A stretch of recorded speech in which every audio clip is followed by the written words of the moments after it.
মৃত্যু বিষয়টাকে সাধারণভাবে আমরা প্রত্যেকেই খুব ভয় পেয়ে থাকি। তার কারণ মৃত্যু মানে আমাদের কাছে জীবনের শেষ। মৃত্যু মানে জীবনে যা কিছু আশা আকাঙ্ক্ষা স্বপ্ন রয়েছে তার একটা ইতি টেনে দেওয়া।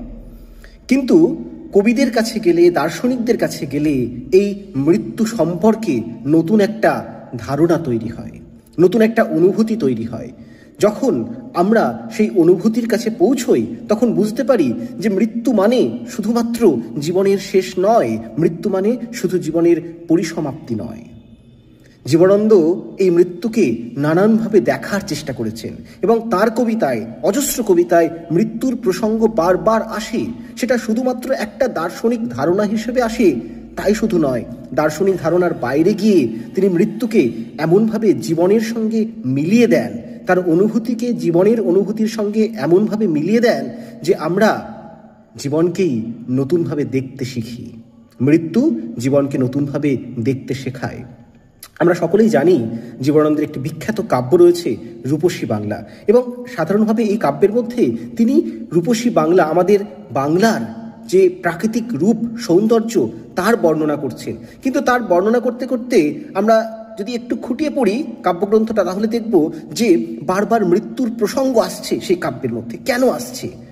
তিনি তো প্রকৃতির কথা বলছেন, প্রকৃতির সৌন্দর্যের কথা বলছেন, অথচ সৌন্দর্যের কথা বলতে গিয়ে কবি কি লিখছেন?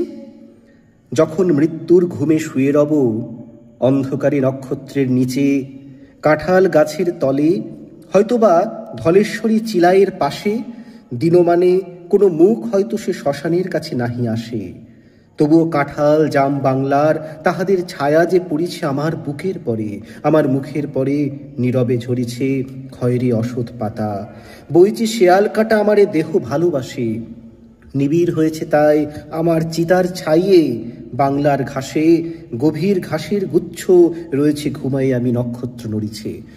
মৃত্যুর মধ্যে কবি এমন এক প্রশান্তি খুঁজে পান যেন সেই প্রশান্তি আর রূপসী বাংলার রূপ দেখে কবির মনের মধ্যে জাগা আনন্দ প্রশান্তি একাকার হয়ে যায়। তাই বারবার যখনই রূপসী বাংলার রূপের কথা কবি বলছেন, বর্ণনা করছেন, মৃত্যুর প্রশান্তির সঙ্গে সেটা যেন একাকার হয়ে যাচ্ছে। কি বলছেন কবি? বারবার করে কথাটাই বলছেন যে আকাশের থেকে দূর, আরো দূর, আরো দূর নির্জন আকাশে বাংলার, তারপর অকারণ ঘুমে আমি পড়ে যাই ঢুলে, আবার যখন জাগি আমার শ্মশান চিতা বাংলার ঘাসে।